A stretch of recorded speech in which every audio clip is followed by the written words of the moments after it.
Live an optimal life through health and wellness. Be well, get well, and stay well. Hey everyone, thanks for joining us. And I'm really excited that you are taking some steps to improve your own health. That's always a good thing. And I'm even more excited that you're possibly looking at the LifeVantage product line to help you do that. I've been around it quite some time and absolutely love these products. And I was in a conversation with a gentleman I want to introduce to you here in a second around our products and what you're going to feel or maybe not feel after you take the products. And the conversation was so great, I wanted to bring that to you. So today I want to introduce you to Dr. Brian Dixon. He's a PhD and has spent many of his years studying molecular and cellular biology, with a focus on the underlying causes of aging. And I'm telling you, when I'm in the room with Brian, I know I am not the smartest one in the room. That is for sure. So, Brian, thanks for joining us today. I'm glad you're here, buddy. Hi, Brandon. It's a pleasure. I just really appreciate you having me. So, you shared with me that we were talking about taking some of the product line. Many times, when someone feels something, they're excited about it. Sometimes what they feel they're not so excited about. And I know there is a detoxing effect with some of the products, specifically our cellular activation line. But you said when we were talking about detox, you had a little bit different point of view. And I thought it was fantastic. And I wanted you to enlighten us. So people want to feel things when they don't feel the good stuff. Maybe it's a little gut issue, a headache. What's your thoughts on that with your background and study around this and knowing the LifeVantage product line the way you do? Yeah, thanks, Brandon. I don't necessarily love the words detox effect. We do know that many of our cellular activation products are working to increase our body's natural detoxification response. So that detox is going to be going on. But the words that I think I like better than a detox response is something I call an adaptive response. And what I mean by adaptive response is it's just our body getting used to something new that's happening. So I think all of us can think back at a point in our lives where we've changed something up and then we felt something. And two great examples would be exercise, right? So if I go from the couch watching TV and just go out for a 5 mile run, you can bet I'm going to be pretty darn sore afterwards, right? So that's my body, one, not being used to this new program, but then I'm also going to be sore because I haven't adapted to an exercise regimen. We can say something similar about our diet, right? So if I'm eating just fast food all day, every day, and then all of a sudden I say, you know what, I'm going to start eating healthier. I start eating a bunch of fruits and vegetables, getting that fiber inside of my body. I mean, what's that going to do to your guts? It's gonna mess you up pretty good, and you're going to spend some time in the bathroom for sure.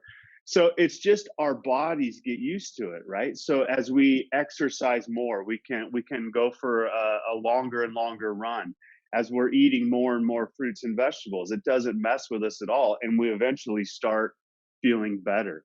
So what's going on in most cases is, and it's also really going to depend on where somebody's starting from. So where are you coming from in this health journey? Are you starting from maybe a low place, or are you starting from a high place? And I think those people that really have some work to do on their health are probably going to feel a little bit more than somebody who's been a little bit more proactive in their health. And so this is why I like that word, an adaptive response. The reason that made more sense to me, I do have an athletic background, and I know, like, when it comes to detox, as far as I'm concerned, like, I've done some detoxing in the past, and, like, I don't want, like, I want that over as quick as I can get it over because it's not fun, right? But when you start talking about adapting to something, I just know that that's a longer period of time sometimes. Like you said, the run, like if I'm going to run 5 miles, it's going to take me a while to work up to that before I'm not sore anymore. So we're very impatient people. If something's not feeling good, we want it to be over immediately. So can you give us some insight if we are feeling some things that are not so fun? What might be the length of time to expect, and what are some things we can do in there to soften that a little bit? Yeah, that's a great point.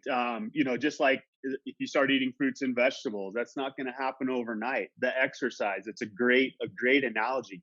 It takes time for our bodies to adapt. And if you really, I'll go back to my molecular and cellular biology roots, but at our core, our bodies are incredibly lazy. They want to be lazy because they want to preserve uh, energy. Energy is expensive for our bodies, and so our bodies are really minimalistic. So that whole use it or lose it type of thing, it's exactly true in our bodies. So if we're not exercising, our body's going to rip muscle off of our bones because it costs our bodies energy to maintain that muscle. So when it comes back to taking products and how long might it take to feel something, again, I'll go back to the cellular route. But our bodies are constantly turning over, right? And people don't realize that. And so I'll put it in the aspect of how quickly things are turning over in our bodies. Because really what we want to do is not only promote health in our cells that we currently have, but we also want to make the new cells that get put back in their place as healthy as possible. So our skin cells, for example, turn over about every 28 days. Our blood cells turn over about every 3 months. um, let's see, our blood, we get a brand new blood supply about twice a year. So about every 6 months, our entire blood supply is turned over.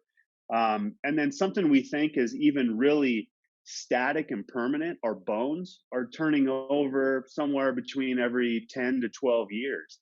So our bodies are constantly remodeling, and that's where that adaptive response comes back in. Now, of course, as we get older, that process starts to slow down. So as we age, those bones don't turn over as quickly. Our skin doesn't turn over as quickly. So I think it really does depend on how old somebody is, and how long it might take to experience those effects. But on that cellular level, it's that turnover and allowing time for that to happen to replace older cells with younger, healthier ones. That's where we're going to start to get that adaptive response inside of our bodies, and when I think we can start to be realistic in expecting results. We tend to tell people, because I'm simple here, for every decade you're alive, you should probably give it a month. Like if you're 20, give it 2 months. If you're 30, give it 3 months. You guys get the point, right? And so I know I've always experienced in this process that if I'm more observant of my diet, I kind of up my water intake and make sure I'm eating as good as I can while I'm going through this process. It helps. Would you agree that that helps if you're more attentive to your diet while you're going through this period of adapting? Yeah, see now who's the smartest guy in the room. I like that. Would you say about a month for every decade of life? I think that's a really reasonable length of time for someone to expect to really start to see things and see differences occurring.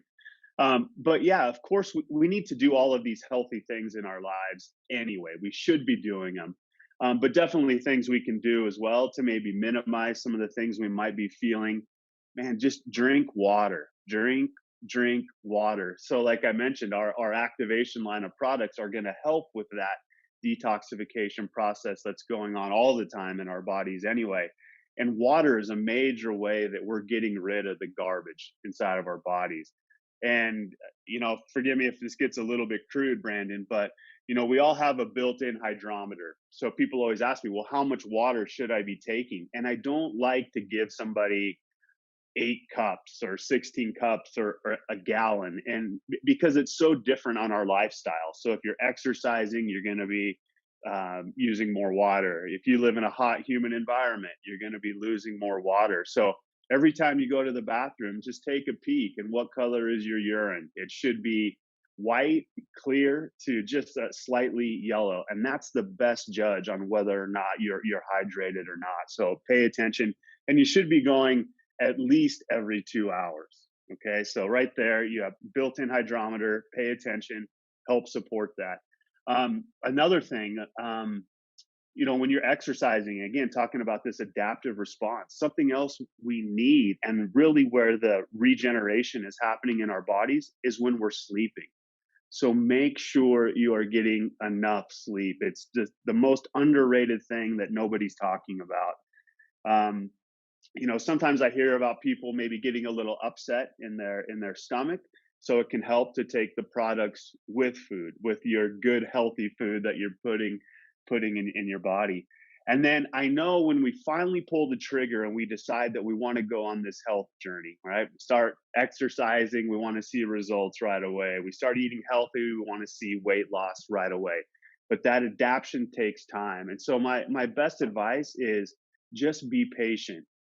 Be patient, stay consistent. The products don't do any good in the bottle. So make sure you're taking them every single day, and just be patient. It will kick in and you will experience what you're hoping to experience.